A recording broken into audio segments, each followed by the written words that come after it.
2, 1. Welcome in, Husker Extra Podcast. I'm Parker. There's Steve. There's a new father in our ranks, not in our midst right at the moment. That's Chris Basnett. He'll be joining us shortly after some sort of dad duty that cropped up as those things tend to happen when you have a newborn child. Yeah. I wouldn't know from personal experience. But, yeah, if I'm a new dad, it's totally by accident. All right, we're off to a great start. Let's talk about Frost. How about that? You mean Scott Frost, the head football coach at the University of Nebraska? Yes, that one. Yeah, it was sort of interesting. We had a long chat with him today, about an hour. How long? My recording was 56 minutes, I think. That's a good number. That's a good number. Oh, hey, look. Dad's here. Oh, he is. Yeah. Oh my God, look at Palmer. Don't use the Lord's name in vain with the newborn child. Palmer, don't be scared. Don't be scared. You got to get used to this. You got to get used to this, little fella. Hi, little fella. How are you? He just had a bath, so we're a little emotional right now. Yeah, he's fine. He looks beautiful. He's doing great. Palmer, it's nice to meet you. It is nice to meet you, Palmer. I wish I could shake your hand. Someday. You've got more hair than Dad already. Oh, yeah. He's looking way better than me. What color is that hair, Palmer? It's kind of reddish brown. You got reddish brown hair. Yeah. Depending on the light. It looks very red on the camera, it looks like. Have you scoped out the neighborhood? Yeah. Palmer, have you scoped out the neighborhood? Got on one walk so far. Okay. Most of it. You can tell he's warming up to this whole thing pretty quick. Yeah. Oh, hi. What do you think of those guys? Uh-huh. Yeah, scary, I know. Nice. We talked about Scott Frost for 15 seconds before we were completely late into talking about Palmer. Sorry. Yeah. He's pretty distracting. Oh, no. It's well worth it. Yeah. That's nice to meet What do you think Palmer. of Scott Frost? You like his decision to keep 10 full-time assistants? That's kind of my reaction too, I think, probably. You can tell that Palmer he's just taking in the world with a sense of wonder. He really does have a sense of wonder about everything. Just like his uncle Steve would want him to. Yeah. Always try to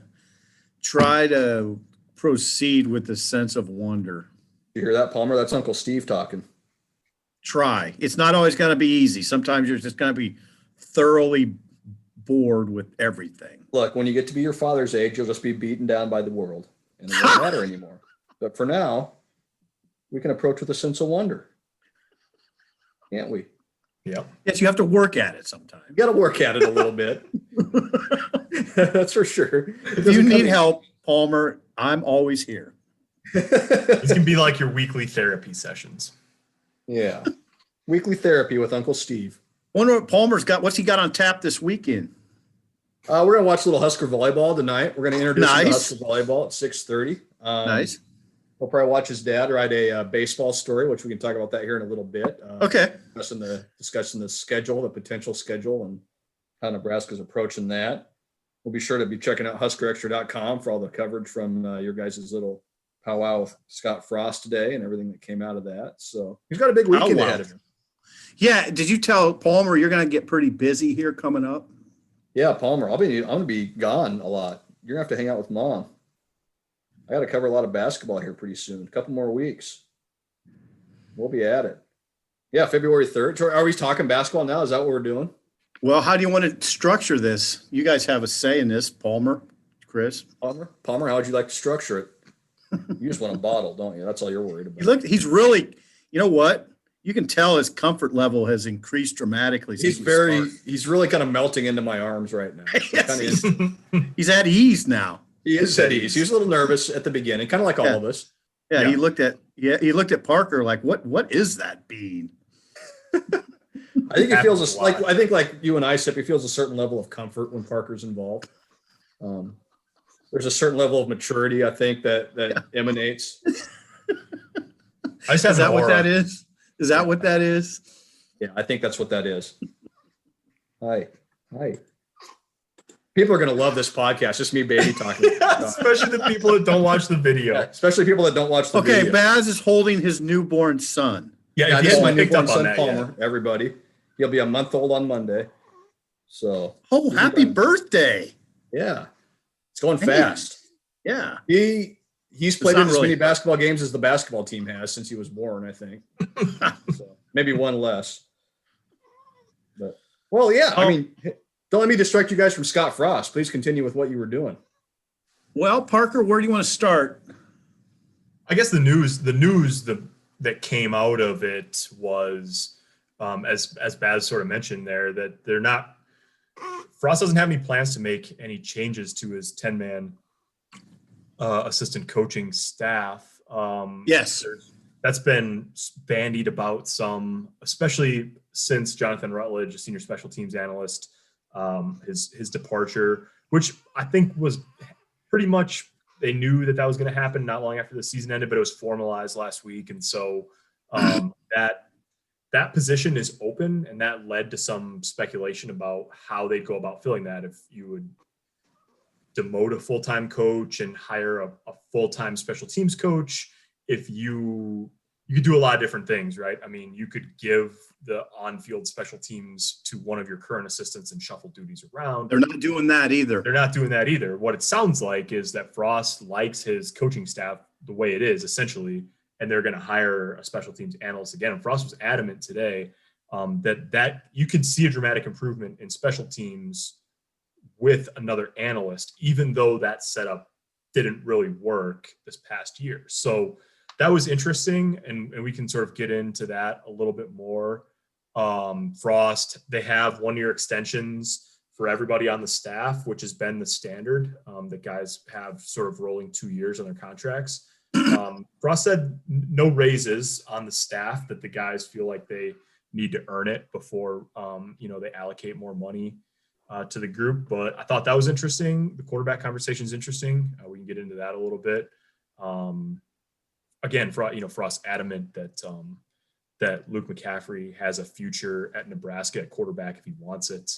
He wants him to compete for the job this fall.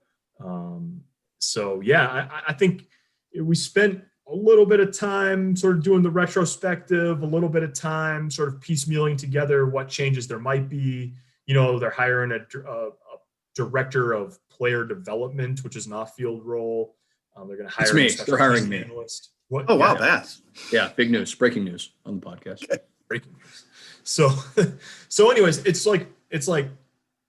clearly not a static off season underway, but it also isn't the sort of seismic change that maybe some people thought was coming. So I just sort of, what did you make of it, Sipple? Like where do you think Scott and the program? Well, I thought it was really revealing on some counts. Like, for instance, the revelation that he shared play calling duties with Matt Lubick.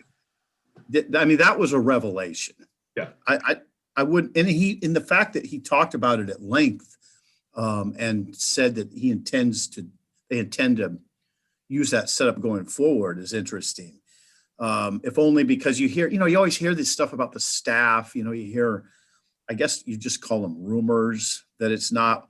I mean, think about Parker, based on what we hear sometimes, that it wasn't working well on offense, maybe. And here's Frost telling us, yeah, it worked so well that I trusted him to call plays. Right. So I could concentrate on other matters. But Frost explained, you wrote about it. So Frost explained why he did it that way. Why did he do it that way? Yeah, it's very interesting. So there was this moment, and I think I said something to you in the press box about it, Sipple, when we were at Rutgers. This is why it always helps to be at the games too, even in an odd year like this. There was a moment in the second quarter of that Rutgers game where Frost called the entire offense together on the sideline. Right. And he really got after it. I mean, he let it rip pretty good on the sideline. And I was trying to think about, I couldn't quite put my finger on it in the moment. But I was trying to think about why that scene was so striking to me. It's not like football coaches don't yell on the sideline during games.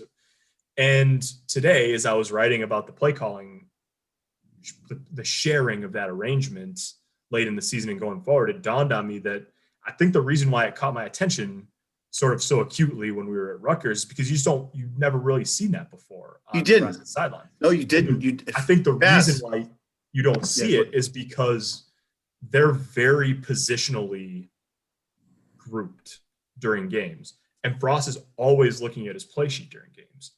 But I think as the season went along and he gave more of the play calling duties to Matt Lubick, he sort of has a little bit more freedom to, roam the sideline or get guys together or talk to people.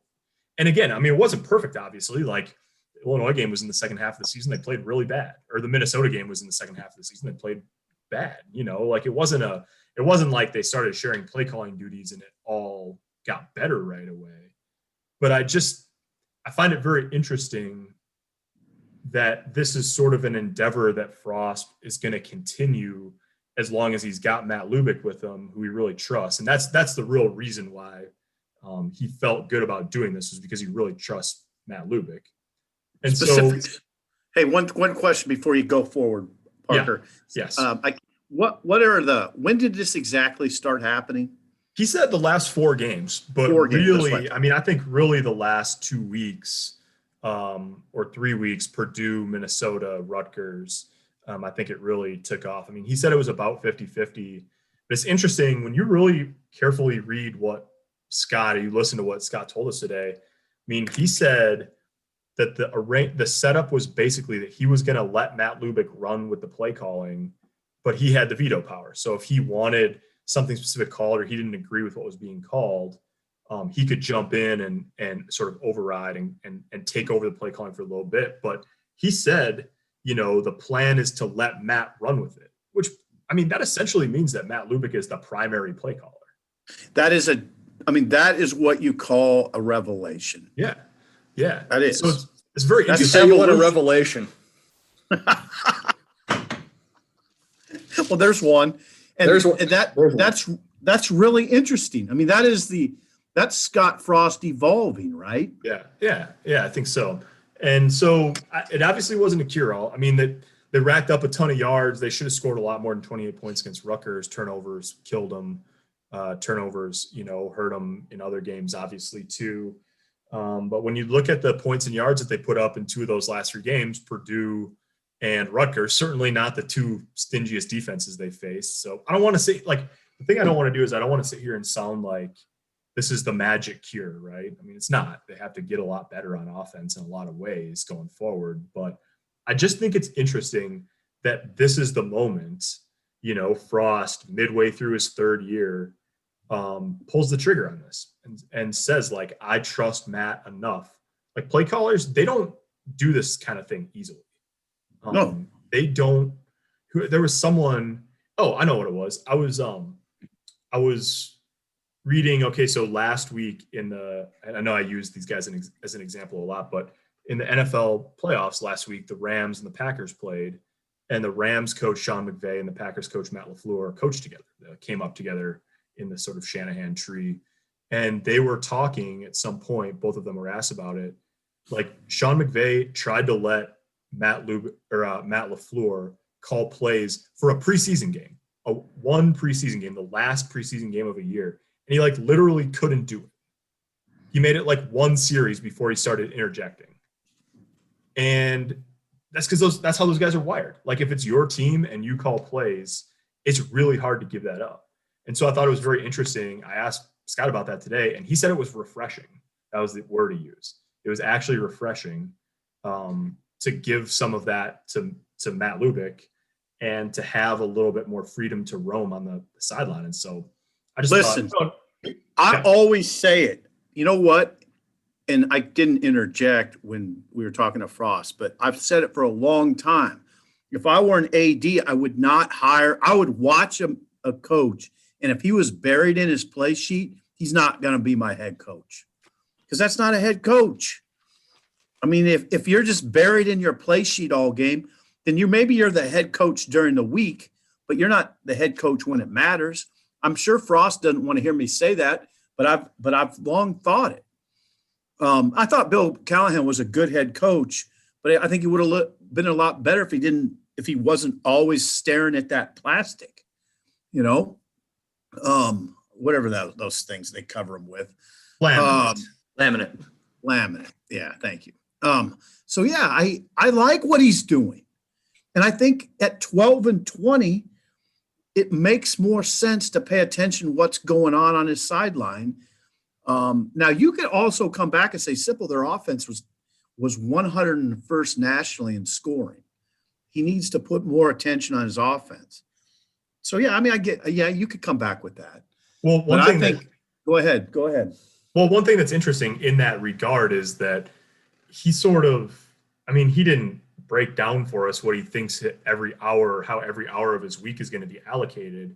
But one of the things that I thought was interesting was he talked about being a little bit more involved in special teams, although I think you'll still see, like if I had to prognosticate at this point, if they hire an analyst again, as they did last year, I think you'll see someone on the staff, but probably not Frost, sort of designated to be the staff liaison, and he mentioned a couple guys today that would be good candidates for that, including Mike Dawson, who he said, can be and needs to be a real asset for them in special teams.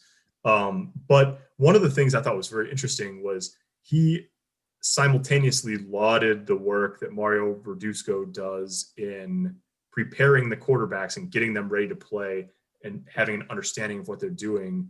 And then he simultaneously said that he's planning on having a more hands-on role with Adrian Martinez and the quarterback room over the course of game weeks and over the course of the offseason than he has over his first 3 years, which I thought was sort of another interesting wrinkle in sort of how Scott sees his role as the head coach. Get all that, Baz? Every word of it. I can repeat it back to you ad nauseum. I'm not going to do that because I think that would be a waste of time, but rest assured that I got all of that. Yeah, we're talking football on January 22nd. That's the way it goes. That's the way it goes. When there ain't basketball to talk about, you talk about football, right? Yeah, so Frost did clear up some things. I mean, the fact he's standing pat with his staff is certainly interesting to me and a little unexpected. Given the fact they're 3-5 and I wanted to ask you that, Sip. How surprised were you to hear him say that? A little surprised. I mean, not totally, because it's not like I don't talk to people as part of my job, but I thought there might be a change on offense or someone, sometimes it's someone leaving too. Yeah. That could still happen too, right? I mean, there's it could. openings out there. It's not impossible that someone finds an opportunity they like and they jet. I mean, that, sure. Mike Dawson did that in late January 2 years ago. So that's not out of I think if someone leaves, they leave, it happens. Mm-hmm. Yeah. It's no different than a player leaving or a player going into the portal. It happens a lot. It wouldn't be an unusual development. What did you make of Frost saying that they anticipated and accounted for the possibility that Wan'Dale Robinson was going to leave? I didn't read into it too much beyond what he said right there, that I think it was something that had been discussed in the Wan'Dale Robinson camp that Scott was probably privy to. His whole take on that is good, in my opinion, from a leadership standpoint, because he doesn't we characterized it as a blow to the midsection of the program. He doesn't talk like that.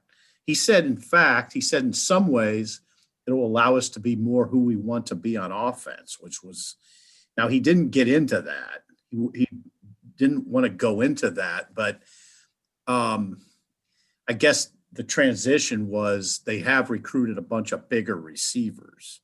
We can get into that. They're going to, we can get.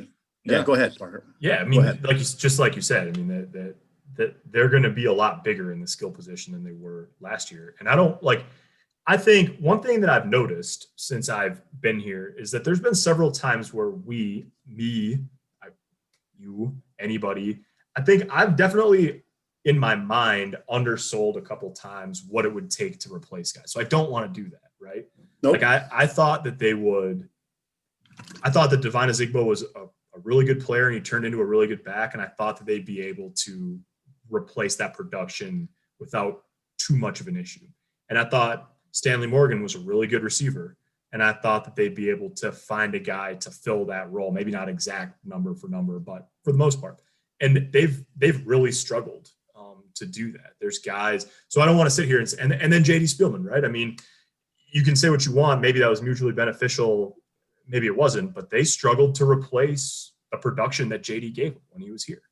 Now, it's more the production that goes into whether you're a net positive for anybody, but they couldn't. That was a tough fill this year. So I don't want to sit here and say like, oh well, it's no problem because they got bigger receivers. So oh no, don't worry about it because yeah, Wandale's a tough guy and he produced a lot and all of that. But I think you're right that they are happy about the fact that, when you look at some of the guys, everyone talks about the Duck R's and all of that have thrived, the little guys that have thrived in this offense. But who else has thrived in this offense is a guy like Traquan Smith at UCF, who you see, playing for the Saints now, big physical receiver. Those kind of guys make a world of difference just in what you can do offensively. And they could really use Xavier Betts having a big jump to his second year, and they could really use Omar Manning being back in the fold. They could really use Samori Toure and all of that experience he has at the college level, even though it was at Montana. And if those three guys plus Oliver Martin and Levi Falk are both, 6'1" and 6'2", they've got the bones of a real Big Ten group at wide receiver. He addressed specifics on why they've recruited bigger receivers, because they haven't had a vertical threat. So they like a vertical threat that can go up, over a corner and beat him on a 50-50 ball. He even said, and I think we have said this in the press box, it's easier to see 6'2" guys running crossing routes. Yeah. All right. And then there's the perimeter blocking element to it. They're bigger bodied receivers are naturally going to probably be more effective blockers in a lot of cases. Yeah. Again, I totally agree with Parker's sentiment though. Wandale Robinson is a tough dude. And you guys watch the games, and how many times do we sit in those press boxes going, man, I mean, just cringe at some of the hits he'd take. Cringe, but he always get up. He'd always pop back up. Yeah. I mean, he'd always get up.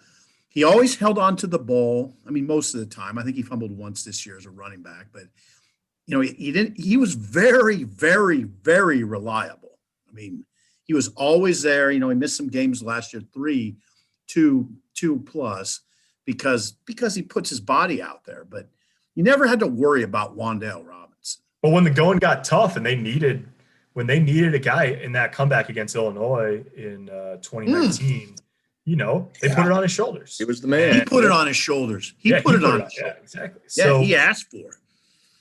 So I agree with you, Sipple. Like I think it's a noble endeavor to say that they think that they're going to be better at receiver, and I actually I buy that.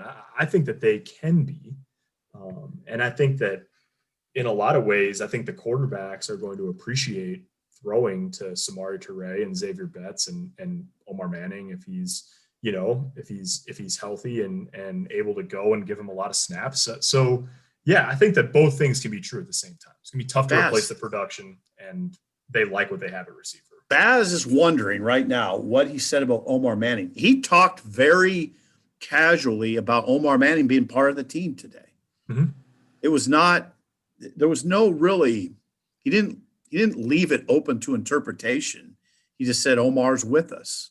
Yeah. We hope it didn't sound like it's much of a question that he'll be practicing with him or participating in winter conditioning and then practicing with him in the spring.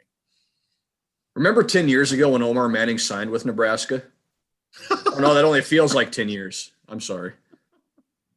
I know Parker doesn't even like to talk about it at this point.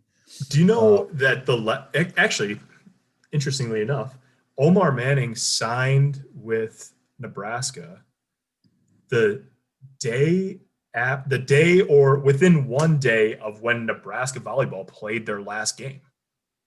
Oh, And there Wait you a go. second. Nebraska volleyball is taking the court right now to play Indiana for the first time in 400 plus days. But Which seems like a natural shift to Baz. So the volleyball team's playing. When's the basketball team going to play a game? Looks like February 3rd. Just came out today that they postponed the January 30th game against Penn State, which isn't a huge surprise. They're still on pause right now, and they'll be on pause through Sunday, which that means you would have basically had a week or a little less to fully ramp up and get ready for a Big Ten game the following Saturday. And Nebraska just wasn't going to be ready. They've got too many guys in isolation right now, too many guys that have tested positive, including the head coach, Fred Hoiberg. It just wasn't going to work. And the other thing that postponing that game does, it allows the Big Ten to kind of shift some things around and get some other games made. Penn State's got another game on the schedule now against Michigan that they're going to make up, and some other things that kind of got moved around. So, yeah, it's looking like February 3rd. That's what Nebraska's statement said today. They anticipate being back to competition February 3rd at Michigan State. And then it starts to get pretty crazy because you have 6 Big Ten games that you need to try and make up, or that the Big Ten would like you to try and make up basically in 4.5 weeks, 4 to 5 weeks between February 3rd and the end of the season. So it's going to be a sprint to the finish, and Nebraska's going to be doing it with a team that's coming off a pretty major COVID outbreak within the program among its players and coaches. So it's going to be fascinating to see, I think, what the schedule looks like once they get back to playing again. We can look at Penn State, and they had 4 games postponed, I think. And they're playing 4 games in 7 days right now. And then they're going to play, I think, 6 games in 14 days just to get back to some sense of normalcy. And I don't know if they'll still be caught up after that, but that's basically what it's going to look like for Nebraska. And then you got to throw 2 more games in there. So I think you're going to see a lot of shifting of the schedule going forward. You're going to see a lot of games getting added. And it's going to be a deal where Nebraska almost is playing every other day for pretty much 4 straight weeks, I think, trying to get this thing made up. And if they get there, great. And if not, well, tread your bets. So we'll see what it looks like. The bottom line is they need to play games. And I think we'd all agree with that. They need continuity. They need to be on the court. Derek Walker needs court time. We've talked about that before. So they're in a pickle, so to speak. You're 0-5 in the league. You're on a 22-game losing streak in the conference. And now you're basically just going to have them coming at you rapid fire after you're coming off a COVID pause. So fascinating month and a half coming up for Nebraska basketball as they kind of get back to it here. I don't want to go ahead, Mark. No, you go ahead. It's interesting because I don't want to make it more dramatic than it is, but I feel like sometimes there's been COVID outbreaks, games got canceled in football and all of that, where it's like almost more of an annoyance than anything. But yeah, just given what Scott Frost said and what Bill Moose said on the radio last night, I mean, it's pretty scary that Fred seems like he felt pretty darn sick there for a couple of days. And just given, what he's been through health-wise in his life, I guess the first order of business is just make sure that everybody's okay. Yeah, I don't mean for that to sound trite. I mean, I bet it was a scary deal for him, and hopefully he continues to trend in the right direction. Yeah, well, and Fred is high risk too. I actually asked a spokesman about that over at NU today, and Fred is considered high risk because of his heart condition. Now it's maybe a little different because he does have a pacemaker. So he's still high risk no matter what, but he's got the pacemaker that will supposedly help with that. But think about that if you're Fred. You've avoided this, you've avoided this. Now you got it, and now you feel really bad, and you're laid up, and you've had some times in your life where you've had some pretty scary health issues and some life-threatening health issues, and now you're sitting here laying in a bed going, how bad am I going to get? I think it's going to be interesting to hear Fred talk about that. It sounds like we'll hopefully get to talk to him early next week. It'll be interesting to hear what was going through his head as he went through it, if he's willing to divulge that, because you're right. Yeah, it sounds trite, and we don't mean it that way, but you hope he's okay, and you hope the players are okay, because man, that's scary with everything that's happened in the last year, basically going back to the Big Ten tournament last year with him having the flu and that whole situation, and now he's actually got it. Man, and him admitting that he had symptoms, I think that tells you maybe how bad it was. And Fred's not the type of guy that's going to be real dramatic about stuff like that. But I think the fact that Fred admitted that he did have symptoms and was starting to feel better, that tells you maybe how bad he was feeling, or at least gives you a hint to how bad he was feeling. And that's to say nothing of his players. Who knows how they felt, who knows what kind of symptoms they were having. So scary deal for everybody, but certainly a very scary deal for Fred as he tried to work through that. So here's a question for you, Baz. As Nebraska tries to reschedule some of these games, are there going to be teams that are already NCAA tournament bound that don't need wins, that would just say we don't need to play Nebraska? I'm not sure that'll happen because I think that's all that scheduling stuff goes through the Big Ten. The Big Ten kind of sets it all up. And there's a couple of reasons for that. One, then you don't have teams going rogue and just saying, well, we're going to play this team here, or we're not going to play this team here. You have television partnerships you need to fulfill. You've got to fill those spots. So there's a lot of that. And there's actually a point man over at the Big Ten office. Kerry Kinney is his name. And he's kind of the guy that's the head of scheduling for all that. And hopefully we'll get to talk to him here in the next few days and kind of see what the secret sauce is behind that. But, I think there's just too much tied up in TV partnerships and airtime and playing as many games as you can that, if it comes down, if Michigan, say it's Michigan, for example, and they don't need Nebraska, well, they may not have a choice. They may have to play them because TV says they have to play them. Well, plus, don't you think it would – now, you guys can bite back on this, but I don't think it would be a good look for a team just to say, we don't need this game, so we're not going to play. No, I agree with what's it going to look like if Michigan says, we don't need to play Nebraska? And it doesn't look good to me. It doesn't, but admittedly, there's going to be a lot of people nationally that say, yeah, why do they need to play Nebraska? Nebraska's, whatever in the Big Ten. It's not going to help. I know. It's going to get tricky, especially if it's inconveniences. Michigan is like, what if they have to play every other night because of that? And that's the thing. Yeah. Michigan's going, well, what about our health? What about our guys getting worn down? As we get ready for the Big Ten tournament in the NCAA. So yeah, that's the trick of it. And I wonder, it'd be interesting with the scheduling czar. Like, are you attuned to the fact that Michigan probably doesn't want to play a makeup game with Nebraska, let's say 48 hours before they play Illinois or Iowa with, like maybe a Big Ten title on the line or something like that. I mean, I think that it's obviously complicated to try to make those games up. It's one thing to say, like, we don't want to play a makeup. We don't need to play Nebraska. It's another thing to say, like, you're going to make us play a back-to-back when we're trying to win the league. That's a good point, Parker. That might be a good point. The other side of that too. A lot of these players are in situations where they play basketball a lot, right? I mean, guys play back-to-back games. Yeah, all that. So what would be interesting would be if what about this, Baz? Like, what if, I don't know how the schedule lines up, but what if Nebraska went somewhere to play in hey, Michigan's going to play Iowa, so you're going to play Michigan in Iowa City or something like that. I mean, that probably won't happen, but you can imagine the creative solutions that are going to have to be considered to try to make up as many games as they're talking about. Well, yeah, and the longer you wait, the tougher it gets, right? Because eventually you just run out of time. Right. And look, could you cancel the Big Ten tournament and just say we're going to use that week to make up games? Sure, you could. Does the Big Ten tournament really matter at the end of the day when you have probably 10 teams that are going to get in the NCAA tournament? Probably not. Maybe it improves somebody's seed one spot or something like that. So yeah, it's interesting, and I'll kind of go to the other side of your argument, Parker. If Michigan's playing for a conference title, wouldn't they want to play Nebraska, a team that they feel like they can beat? Even if you are playing Illinois, 48 hours later or whatever it may be. So there's that side of it too. So yeah, it's not a black and white issue. It's not as simple as, we're not playing Nebraska this week. We're just not going to do it. There's a lot of gray that goes into this for the conference, for Nebraska's opponents, for teams that aren't even playing Nebraska, for teams that don't even have to worry about Nebraska the rest of the way, for their schedules getting juggled around. And we saw that today even.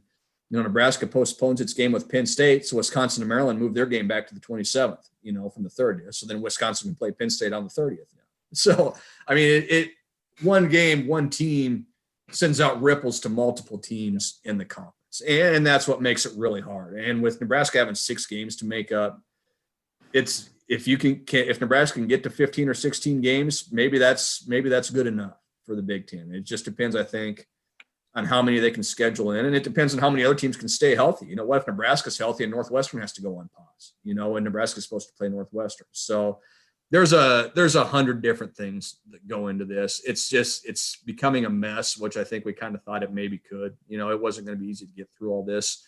So yeah, it's hard. I tend to look at it, and I think all three of us tend to look at it through the lens of what does it mean for Nebraska, and Nebraska needs games. They need to play and they need to get back on the court. But there's ripple effects far beyond what happens in Lincoln. And that's going to be largely the complicating factor in how this schedule gets set up and what it looks like over the next month and a half. All right. Hey, Bass, you're also writing about baseball. Speaking of scheduling. Yeah. So they're going to play all Big Ten schedule, and it's going to be 4-game series. Yeah, the prevailing thought is it's going to be Big Ten only, conference only, condensed schedule starting in March. Because you really can't play a lot of Big Ten games in February. I can remember Nebraska got a road trip to Michigan State in April, and it was like 27 degrees in April in East Lansing. So you're not playing Big Ten games in February. You're probably playing 4-game series, and that's not official yet. It sounds like that schedule it'll be similar to volleyball or basketball, where it gets announced, a couple weeks before they start playing. So we might not even see a schedule until mid-February. The season officially opens February 19th nationwide. And, I'm of the thought that this is something that really hurts the conference because you're not playing non-conference games, and Nebraska, for example, can't go to California and play somebody, or go to Texas or go to Florida and play somebody and potentially boost your RPI with a couple wins, whether you're playing, in a tournament or whatever.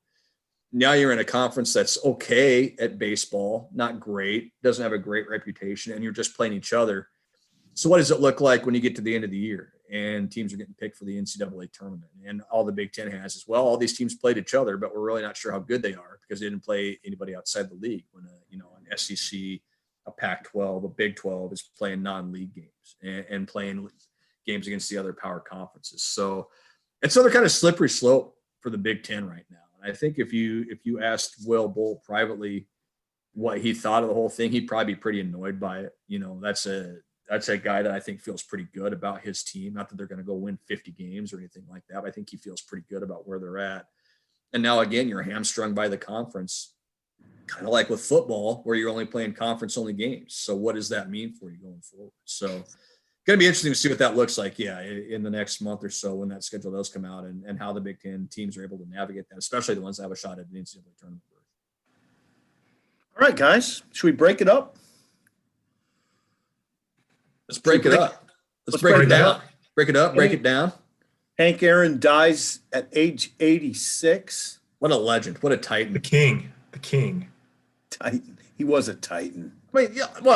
Probably one of the 3 or 4 best baseball players ever, right? I mean, yeah, I think so. Objectively, I think most people would probably say that.